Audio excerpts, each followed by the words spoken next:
آج رمضان مبارک کی 22 تاریخ ہے اور سورہ احزاب کی آیت نمبر 59 کے حوالے سے درس قرآن کا عنوان ہے پردہ کے فوائد۔ اللہ رب العالمین نے فرمایا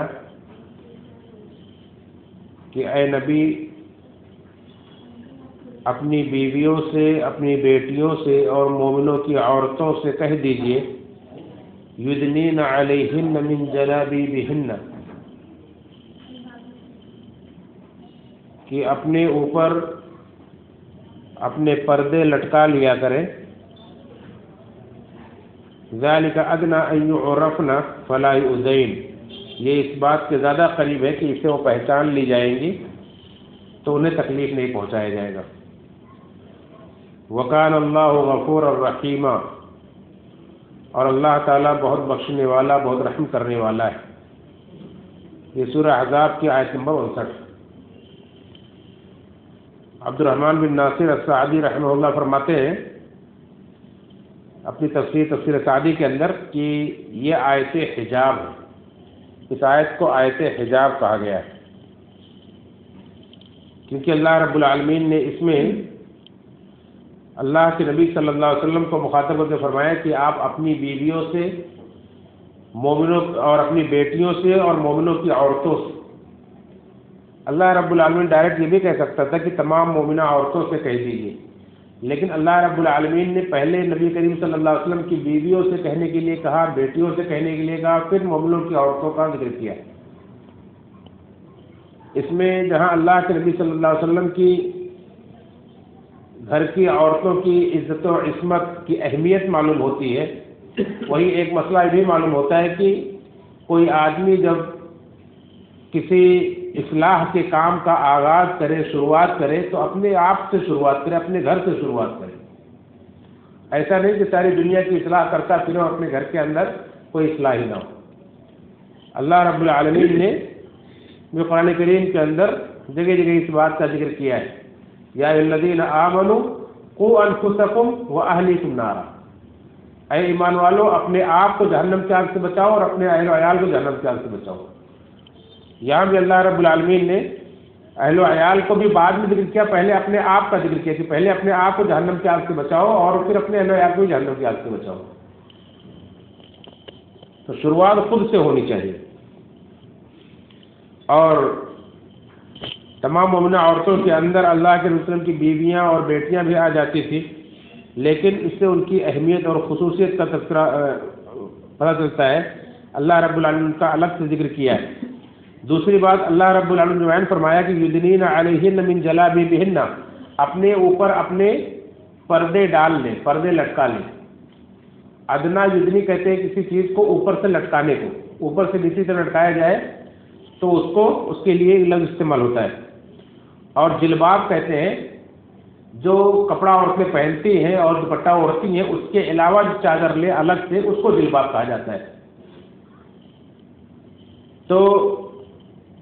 الگ سے ایک چادر لینے کا گویا کہ اس کے اندر حکم دیا گیا ہے۔ اور مفسرین نے یہی تفسیر کی ہے، جیسا کہ عبداللہ بن عباس رضی اللہ عنہ دیگر مفسرین نے یہی کہا کہ جلباب سے مراد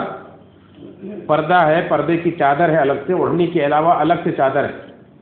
اور محمد بن سیرین رحمۃ اللہ علیہ نے عبیدہ سلمانی سے جب پوچھا کہ اس کا کیا مطلب ہے جو اللہ نے کہا ہے کہ یدنین علیہن من جلابیبہن، کہ اپنے اوپر پردہ لٹکا لیں، اس کا کیا مطلب ہے؟ انہوں نے چادر لیا اور چادر کو اپنے سر پر اوڑھا اور اوڑھ کر کے اپنے آپ کو پورا اس میں لپیٹ لیا، اس طرح سے پورا چہرہ وغیرہ سب ڈھک لیا، صرف ایک آنکھ کھلی رکھی تاکہ اس سے راستہ دیکھ سکیں، اور کہا کہ یہ ہے اس کا مطلب کہ اپنے آپ کو پورا الگ سے چادر میں ڈھک لیں اور اپنی ایک آنکھ کھلی رکھیں تاکہ اس سے راستہ نظر آئے۔ تو یہ اس وقت کی بات ہے جب آج جیسا برقع وغیرہ سل کر نہیں بنایا گیا ہے، اسی کو اب برقعے کی شکل دے دیا گیا ہے کہ برقعے میں عورتیں پورا اپنے آپ کو چھپا لیتی ہیں، اپنے لباس کو، اپنے مہندی کو، اپنے زیور کو، سب کچھ چھپا لیتی ہیں اور صرف ان کی آنکھیں نظر آتی ہیں جس سے وہ چہرہ راستہ دیکھ سکیں۔ بہت سارے ناسمجھ اور قرآن کریم اور احادیث سے ناواقف لوگ بیٹھ کر آج مسلمانوں کو سبق سکھاتے ہیں، مسلمان کی عورتوں کو بہکاتے ہیں، کہتے ہیں کہ قرآن کریم کے اندر کہیں پردے کا ذکر ہی نہیں، اس طرح سے گمراہ کرتے ہیں۔ ایسے لوگوں کو اللہ تعالیٰ ہدایت عطا فرمائے۔ یہ تو رہی پردے کی بات کہ اللہ رب العالمین نے کیا حکم دیا، اور اس کے بعد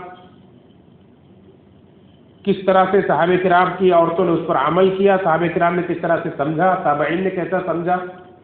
ام سلمہ جو فرماتی ہے کہ جب اللہ رب العالمین نے یہ آیت نازل کی تو انصار کی عورتوں نے کپڑے لیے اور اپنے سروں کے اوپر اس طرح سے ڈال دیے کہ جس سے گویا ان کے سروں کے اوپر کوے بیٹھے ہوں، یعنی اپنے سروں کے اوپر ڈال کے کپڑا اپنے اس طرح سے چہرے کو چھپا لیا، جیسے میں نے بتلایا کہ یدنین ادنا یدنی مانے کے اوپر سے لٹکانے کو نیچے کہتے ہیں۔ اور عائشہ رضی اللہ تعالیٰ عنہا جب غزوہ بنی مستلق میں جب وہ پیچھے رہ گئی تھی، اور اللہ کے رسول کے ایک صحابی صفوان بن معطل رضی اللہ تعالیٰ عنہ جو غزوے میں پیچھے رہ جایا کرتے تھے، اور صحابہ کرام جو چیزیں چھوٹ جاتی تھی اس کو لے کر آیا کرتے تھے، جب وہ اٹھے، یہ بہت زیادہ سوتے بھی تھے، دیر تک سوتے رہتے تھے، یہ جب اٹھے اور گئے اور دیکھا کہ اللہ کے رسول کی عائشہ رضی اللہ تعالیٰ عنہ سوئی ہے، تو انہیں دیکھتے انا للہ پڑھی۔ اب انہوں نے جب دیکھا انا للہ و انا الیہ راجعون پڑھا تو فوراً عائشہ رضی کی آنکھ کھل گئی اور انہوں نے اپنے چہرے کو چھپا لیا، اور وہ کہتے ہیں کہ مجھے دیکھ کر اس لیے صفوان نے پہچانا کہ یہ آیت نازل ہونے سے پہلے، سورہ احزاب کی آیت پردہ، آیت حجاب نازل ہونے سے پہلے انہوں نے میرا چہرہ دیکھا تھا، اس لیے پہچان لیا۔ یعنی آیت حجاب نازل ہونے کے بعد صحابہ کرام کی عورتیں اپنا چہرہ کسی کو نہیں دکھاتی تھی۔ آج بہت سارے لوگ یہ بھی تو بات ڈالتے کہتے کہ چہرے کا پردہ نہیں ہے، یہ بھی غلط سمجھ، کیونکہ چہرے سے تو انسان پہچانا جاتا ہے، جب چہرہ نہیں دیکھیں گے تو پہچانے نہیں کہتے۔ تو عائشہ وہ کہتے ہیں کہ مجھے اس لیے انہوں نے پہچانا کہ یہ پردہ کی آیت نازل ہونے سے پہلے انہوں نے مجھے دیکھا تھا، یعنی اگر نہیں دیکھا ہوتا تو نہیں پہچان پاتے، اور پردہ نازل ہونے کے بعد پھر گویا کہ چہرہ وہ نہیں دکھاتی تھی۔ تو اس طرح سے صحابہ کرام کی عورتوں نے عمل کیا، امہات المؤمنین نے عمل کیا ہے۔ اب آئیے دیکھیں اس کا فائدہ کیا اللہ نے بیان فرمایا، ذالک ادنی ان یعرفن فلا یؤذین۔ اس کا فائدہ یہ ہے کہ جب پردہ اس طرح سے کریں گی تو اس سے پہچانی جائیں گی کہ یہ شریف عورتیں، باعزت گھرانے کی عورتیں، اور پھر انہیں تکلیف نہیں پہنچایا جائے گا، انہیں ایذا نہیں پہنچائی جائے گی۔ جیسا کہ مفسرین کہتے ہیں کہ مدینہ کے اندر جب عورتیں قضاء حاجت وغیرہ کے لیے گھر سے باہر نکلتی تھیں تو بعض منافقین اور اس طرح سے بدماش قسم کے لوگ ان کے ساتھ چھیڑخانی وغیرہ کر دیا کرتے تھے اور تکلیف پہنچاتے تھے، اور جب ان کی پکڑ ہوتی تھی تو کہتے تھے کہ ہم پہچان نہیں پائے، ہم سمجھے کہ کوئی لونڈی ہوگی اس لیے ہم نے یہ حرکت کر دی، یعنی اس کا فائدہ اٹھاتے تھے۔ تو اللہ رب العالمین نے جب آیت حجاب کا حکم نازل کیا تو اس کا فائدہ یہ بتلایا کہ اس طرح سے اگر تم پردہ کرو گی تو تم پہچان لی جاؤ گی کہ باعزت گھرانے سے اور تمہیں کوئی تکلیف نہیں پہنچائے گا۔ پتہ ہے اطلاع کی پردہ میں عزت کی عورت کی عزت محفوظ ہے، اور اس سے پردہ کرنے والی عورتیں باعزت کہلائی جاتی ہیں، باعزت ہوتی ہیں۔ جو لوگ پردہ کرنے والی عورتوں کو تنگ کرتے ہیں اور انہیں گری نگاہ سے دیکھتے ہیں، اور بے پردہ گھومنے والی عورتیں اپنے آپ کو فیشنیبل اور بہت زیادہ ماڈرن اور بہت زیادہ ترقی یافتہ سمجھتی ہیں، یہ ان کی کم سمجھی ہے۔ وہ اپنے آپ کو گویا کہ اپنی نظروں میں بھلے وہ بڑا چڑھا کر دکھائیں، لیکن حقیقت میں وہ عزت والی نہیں کہلا سکتی۔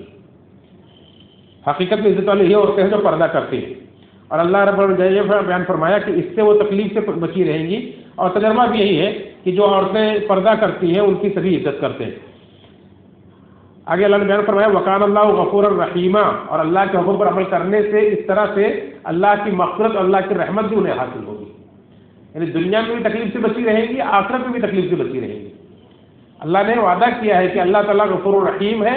یعنی اللہ تعالیٰ ان کے ساتھ مغفرت کا معاملہ کرے گا، ان کے ساتھ رحمت کا معاملہ کرے گا۔ محمد نے مطلب یہ بیان کیا ہے کہ اس سے پہلے یعنی حکم نازل ہونے سے پہلے جو کچھ ہو چکا اللہ تعالیٰ اسے بخش دے گا، اسے معاف کر دے گا، لیکن اب پردہ کا حکم نازل ہونے کے بعد اب انہیں پردہ کرنا ضروری ہے۔ اب اگر اللہ رب العالمین کے حکم پر عمل نہیں کریں گی تو پھر یاد رکھیں کہ ان کی پکڑ ہوگی، کیونکہ اللہ کا حکم ہے، اور جو اللہ کے حکم پر عمل نہیں کرے گا تو اللہ تعالیٰ اس کی پکڑ کرے گا۔ ہاں، اللہ کا حکم نازل نہ ہونے سے پہلے جو کچھ ہوا اللہ تعالیٰ اس کی بخشش کر دے گا، اس کو معاف کر دے گا۔ اللہ تعالیٰ بہت رحم کرنے والا ہے۔ لہذا پردے کے معاملے کو عورتیں اپنی اختیاری معاملہ نہ سمجھے کہ ہم چاہے تو کریں چاہے تو نہ کریں، یہ اللہ کا حکم ہے، اور اس کے دنیا اور آخرت کے بہت سارے فوائد ہیں، اس پر عمل کرنے میں دنیا میں بھی ایزا سے بچی رہیں گی، اللہ کی مغفرت کی اور رحمت کی مستحق ہوں گی، اور عمل نہ کرنے کی صورت میں دنیا میں بھی تکلیف اٹھائیں گی اور آخرت میں بھی اللہ رب العالمین ان سے بات پرس کرے گا۔ لہذا ہمیں اس کی اہمیت، اس کے فوائد کو جاننا چاہیے۔ اللہ سے دعا ہے رب العالمین ہم سب کو صحیح معنوں میں پردہ کے فوائد، اس کی اہمیت کو سمجھنے کو عطا فرمائے، اور ہمیں اپنے گھروں کی، مسلمانوں کی عورتوں کو پردے میں رہنے کی، پردے کے ساتھ آنے جانے کی تلقین کرنے کی، ان کی تربیت کرنے کی توفیق عطا فرمائے۔ آمین تقبل یا رب العالمین۔